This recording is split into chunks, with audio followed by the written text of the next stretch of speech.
નમસ્કાર નમસ્કાર નમસ્કાર મારા વાલા વિદ્યાર્થી ભાઈ બહેનો હું કનુભાઈ ગુરુજી મહર્ષિ ક્લાસીસ YouTube ચેનલ ની અંદર આપનું હાર્દિક સ્વાગત કરું છું વિદ્યાર્થી મિત્રો તમે મારી ચેનલ ઉપર નવા હોય તો ચેનલને સબસ્ક્રાઇબ કરી દેજો આપણે ઉદાહરણ 1 થી 5 છે એ આગલા વિડિયોની અંદર બે વિડિયોની અંદર શીખી ગયા છે હવે ઉદાહરણ 6 ચકાસો કે 301 એ 5 11 17 23 સંખ્યાની યાદીનું કોઈ પદ છે કે નહીં આપણે અહીંયા આ જે શ્રેણી છે એની અંદર પહેલું પદ બીજું પદ ત્રીજું પદ ચોથું પદ એમ કોઈ પદ એવું હશે જે 301 હોય એ આપણે શોધવાનું છે તો એના માટે અહીંયા પદોની સંખ્યા આપણે શોધવી જ પડે એટલે પદોનો ક્રમ શોધવો પડે જો એ ધન પૂર્ણાંક સંખ્યા મળે એટલે કે પ્રાકૃતિક સંખ્યા મળે n ની કિંમત તો આ જે શ્રેણી છે એનું કોઈ પદ 301 હશે બરાબર એકવાર વિગત લખીએ જો થોડી વધારે ખબર પડે તમને તો અહીંયા સૌપ્રથમ આ શ્રેણીનું પ્રથમ પદ જે છે એ a છે a બરાબર 5 સામાન્ય તફાવત d મેળવી લઈએ તો d બરાબર a2 - a1 એટલે કે બીજા પદ 11 માંથી પહેલું પદ 5 બાદ કરશું એટલે આપણને 6 મળશે પછી આપણે હાલ પૂરતા an બરાબર 301 લઈ લઈએ બરાબર છે an બરાબર 301 આપણે n શોધવાનો રહેશે આ જે n છે એ આપણને ધન પૂર્ણાંક સંખ્યા મળે એટલે પ્રાકૃતિક સંખ્યા મળે તો આ શ્રેણીનો કોઈક પદ 301 હશે જો આપણને n ની કિંમત અપૂર્ણાંક મળતી હોય ઋણ મળતી હોય પોઈન્ટમાં મળતી હોય તો આ શ્રેણીનો કોઈ પદ 301 હશે નહીં બરાબર છે પછી સૌપ્રથમ આપણે n માં પદનું સૂત્ર લખીએ અને પછી કિંમતો મૂકીએ n માં પદનું સૂત્ર આપણું આવું છે an બરાબર a પ્લસ કૌંસમાં n - 1 કૌંસની બહાર d an બરાબર હાલ પૂરતા આપણે 301 લખી દઈએ a બરાબર 5 છે કૌંસમાં n આપણે શોધવા છે -1 કૌંસમાં d d બરાબર આપણી જોડે 6 છે તેથી 301 આ +5 છે એ ડાબી બાજુ જાય એટલે -5 થશે બરાબર ડાબી બાજુ જાય એટલે +5 છે -5 થઈ જશે n - 1 કૌંસની બહાર 6 છે એમ લખી દઈએ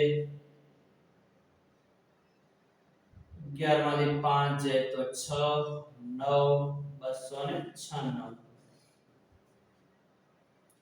બરાબર n - 1 કૌંસની બહાર 6 હવે 6 ગુણાયેલા છે ડાબી બાજુ જશે એટલે ભાગાકારમાં જશે તો અહીંયા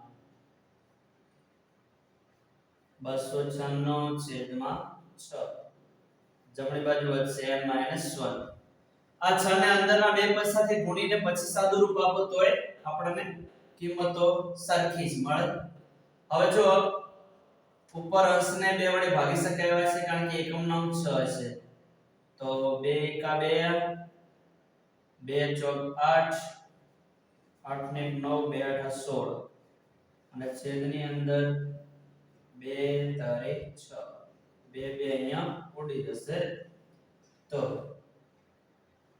જે વધ્યું છે લખીએ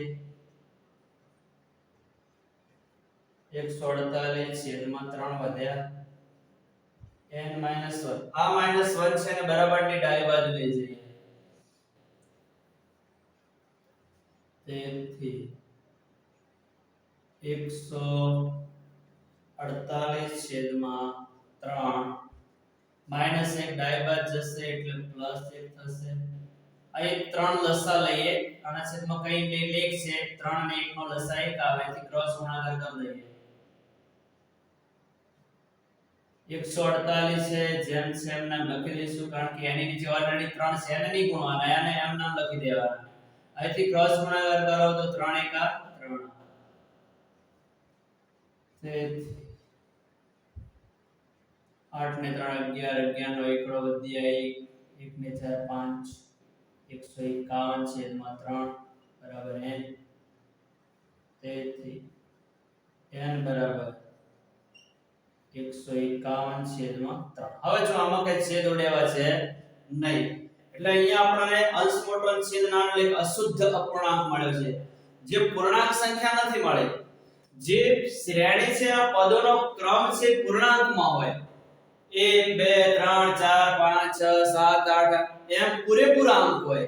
અહીંયા જે અંક મળ્યો છે આપણને અપૂર્ણાંક મળ્યો છે, તો અહીંયા લખીશું જે ધન પૂર્ણાંક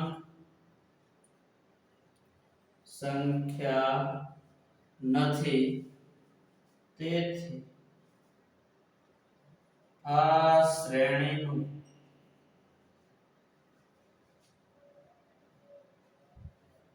કોઈ પણ પદ 301 હોઈ શકે નહીં.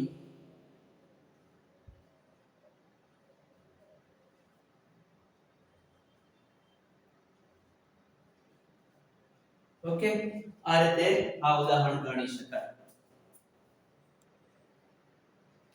ઉદાહરણ 7, બે અંકની કેટલી સંખ્યાઓ 3 વડે વિભાજ્ય હશે?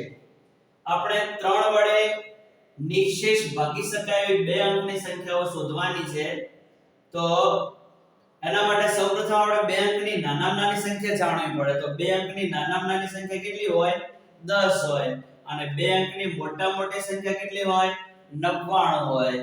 તો સૌપ્રથમ એના આપણે શ્રેણી બનાવી દઈએ. અહીંયા લખીએ 3 વડે વિભાજ્ય બે અંકની સંખ્યાઓ. 3 વડે વિભાજ્ય બે અંકની સંખ્યાઓ. તો સૌથી નાની સંખ્યા કેટલી છે? 10. 3 ના ઘડિયામાં આવે તો ના આવે. પછી એના પછી 11 આવે 10 પછી. તો 11 પણ 3 ના ઘડિયામાં ન આવે. 11 પછી આવે 12. તો 3 ના ઘડિયામાં 12 આવે. 12 ને તમે 3 વડે ભાગો તો પછી 0 આવે. તો 12 ને 3 વડે નિશેષ ભાગી શકાય. તો 3 વડે વિભાજ્ય બે અંકની સૌથી નાની સંખ્યા કેટલી આવશે? 12 આવશે. અને પછી તો 3 3 ઉમેરતા જવાના છે. 3 5 15 3 6 18 3 7 21. તો આ રીતે 3 3 ઉમેરતા જ એટલે આગળની સંખ્યાઓ તમને મળતી રહે. બરાબર છે? અહીંયા 3 પદ લખો તો પણ ચાલે, પણ આપણે અહીંયા 4 લખી દઈએ. તો 3 ચોક 12 3 5 15 3 6 18 3 7 21. 12 ને 3 15 ને 3 18 ને 3 21. હવે નીચલી આટલી સંખ્યાઓ બરાબર છે, ઉપલી જુઓ. તો બે અંકની સૌથી મોટી સંખ્યા કેટલી છે? 99 છે. તો 99 જે છે ને 3 વડે નિશેષ ભાગી શકાય. તો 3 ની ચાવી યાદ કરો, અંકોનો સરવાળો કરો. 9 9 18. અહીંયા 3 ના ઘડિયામાં 18 આવે તો 99 ને પણ આપણે 3 વડે નિશેષ ભાગી શકીએ. 33 તારી 99 થાય આમે. હવે આપણે એ શોધવાનું છે કે આ જે સંખ્યાઓ છે એ કેટલી છે? 3 વડે વિભાજ્ય બે અંકની આ સંખ્યાઓ કેટલી? તો એટલે કે આની અંદર શું શોધવાનું છે? n શોધવાનું. શું શોધવાનું છે? n શોધવાનું. સૌપ્રથમ આની અંદરથી આપણે જે a d ને બધું મેળવી લઈએ. a બરાબર પહેલું પદ કેટલું છે? 12.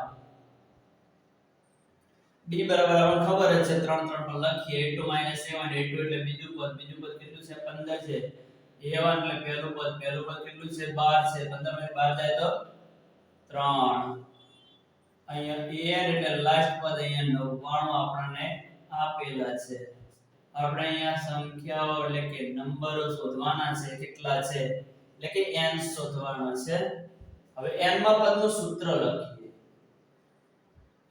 n બરાબર a પ્લસ કૌંસમાં n માઈનસ 1 કૌંસની બહાર d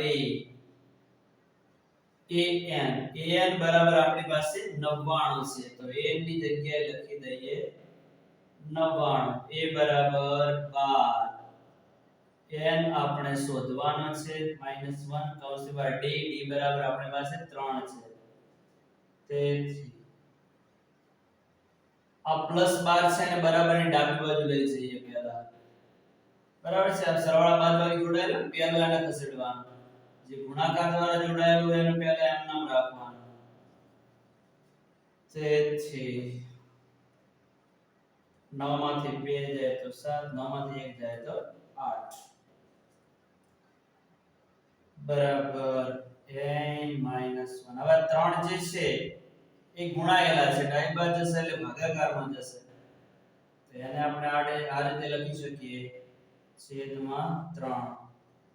જમણી બાજુ વધશે n - 1, 8 ને 7 15, 3 ના ઘડિયા 15 આવે એટલે 87 ને આપણે 3 વડે ભાગી શકીએ.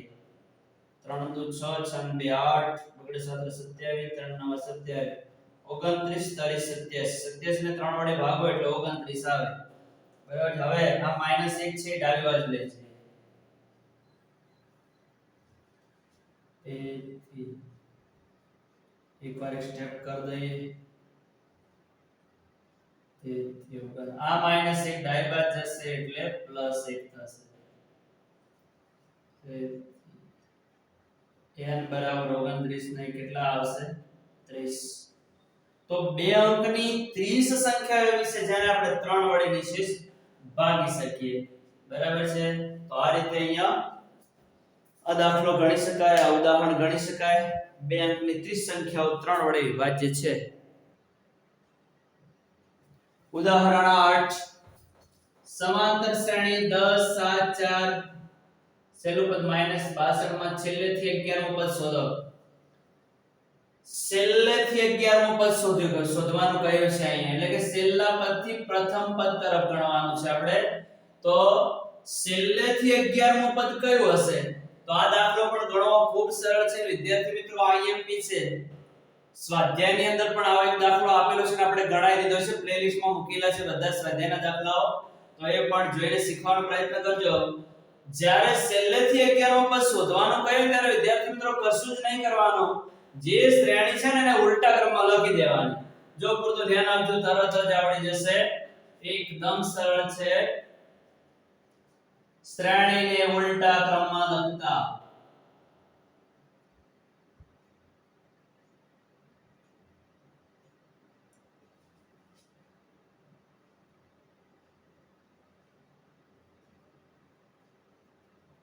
શ્રેણીને ઉલટા ક્રમમાં લખતા. તો છેલ્લું પદ છે પ્રથમ પદ બની જશે, પહેલું પદ બની જશે. ઓકે, -62 એમના. હવે જો અહીંયા વિદ્યાર્થી મિત્રો બાદબાકી કરવાની જવાની જરૂર નથી. આ -62 આગળ કયું પદ છે એ કોઈ જાણવાની જરૂર નથી, ફક્ત -62 લખી 3 ટપકા કરી દો. ઓકે, અને હવે આ જે 4 છે આને પહેલો લખો, પછી 7 લખો, પછી 10 લખો. રેડી? ઉલટા ક્રમમાં લખી દો. જેમ હતું એમ ના, ફક્ત ઊંધું કરી નાખી. -62 પહેલા લખ્યા, 3 ટપકા કરી 4 7 10. ઓકે, કશું જ કોઈ ગણતરી બતાવવાની જરૂર નથી, ઉલટા ક્રમમાં લખતા હે. બરાબર? -62 પહેલા તરત પદ કયું આવશે તરત જ કોઈ જાણવાની જરૂર નથી. હવે આપણે જેમ દાખલા ગણતા તેમના a d ને બધું આ નવી શ્રેણીના આધારે મેળવી લો. ચલો a બરાબર કેટલા છે?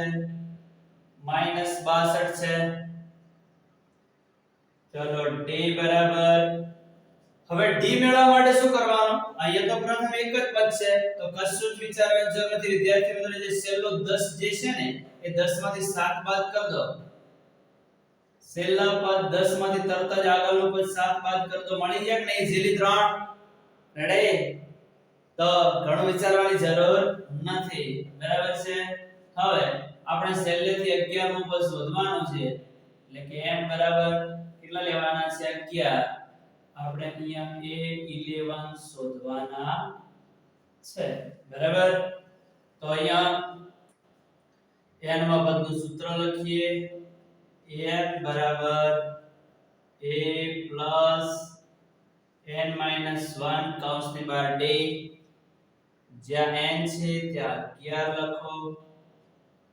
a બરાબર -62, n આપણી જોડે 11 છે, -1, d બરાબર 3 છે, -62 પ્લસ 11 માંથી 1 જાય તો 10 કૌંસની બહાર 3, -62 10 તારી 30, 2 માંથી 0 જાય તો 2, 6 માંથી 3 જાય તો 3. જો આ -62 હતા અને +30 હતા, ચિહ્નો જુદા જુદા હતા એટલે બાદ બાકી થઈ. બરાબર 62 માં 30 છે તો 32 પણ ચિહ્ન કયો મૂકવું તો આંકડાકીય મોટા કોણ છે આંકડાકીય 62 આગળ માઈનસ છે એટલે જવાબ શું આવશે -32 આવશે તેથી a11 બરાબર -32 અહીંયા આપણે લખી શકીએ તેથી આ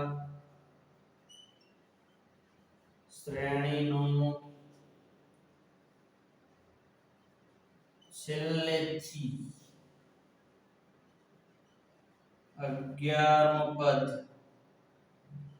-32 છે તો આ રીતે સરળતાથી આ ઉદાહરણ છે આપણે ગણી શકીએ સ્વાધ્યાયની અંદર પણ આવો દાખલો છે એ ગણીને એનો પણ પ્રયત્ન કરજો આપણા પ્લેલિસ્ટ ની અંદર પણ સ્વાધ્યાયના તમામ દાખલા મૂકેલા જ છે એ જોઈને પણ શીખવાનો પ્રયત્ન કરજો વિદ્યાર્થી મિત્રો તમે મારી ચેનલને સબસ્ક્રાઇબ ના કરી હોય તો સબસ્ક્રાઇબ કરી દેજો થેન્ક યુ વેરી મચ ખૂબ ખૂબ ધન્યવાદ જય મા સરસ્વતી